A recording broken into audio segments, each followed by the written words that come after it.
విపత్తుతో పునారిల్లుతున్న అనంతపూర్ లాంటి ప్రాంతాలకు ఆనాడు చంద్రబాబు నాయుడు గారు ముఖ్యమంత్రి ఉన్నప్పుడు ప్రభుత్వాలే తాగునీటిని ఏర్పాటు చేయలేని సందర్భంలో బాబా ట్రస్ట్ ద్వారా నా సొంత జిల్లా అయిన పాలమూరులో ప్రజల యొక్క దాహార్తిని తీర్చడమే కాదు, ఈ పుట్టపర్తి ప్రాంతం ఉన్న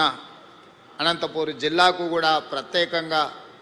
తాగునీటి వసతులను ఏర్పాటు చేయడమే కాకుండా తెలంగాణ ఆంధ్రప్రదేశ్ ప్రాంతాలే కాదు,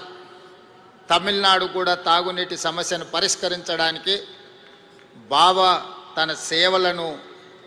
విస్తృతపరిచి ఈనాడు వారు మనందరి మనసుల్లో దేవుడుగా శాశ్వతమైన స్థానాన్ని ఏర్పాటు చేసుకున్నారు. మాధవ సేవ అని బోధించడమే కాదు, సంపూర్ణంగా నమ్మి విశ్వసించి అమలు చేయడం ద్వారా విద్య, వైద్యము, తాగునీటి సమస్యల్ని పరిష్కరించడమే కాకుండా ప్రపంచంలో కోట్లాది మంది అగమ్య గోచరంగా ఉన్నప్పుడు వాళ్ళకు ఒక స్పష్టతను ఇచ్చి జీవితంలో ఒక లక్ష్యాన్ని చేరడానికి అవసరమైన స్థైర్యాన్ని అందించి ఈనాడు ఈ తెలుగు రాష్ట్రాల్లోనే కాదు, భారతదేశ సరిహద్దులు దాటి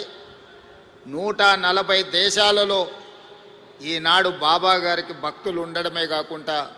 వారి సేవలను విస్తరించి ఈరోజు మానవాళికి సేవలు అందిస్తున్నారు బాబా ట్రస్టుకు సంబంధించిన పెద్దలందరూ. అందుకే ఈనాడు శత జయంతి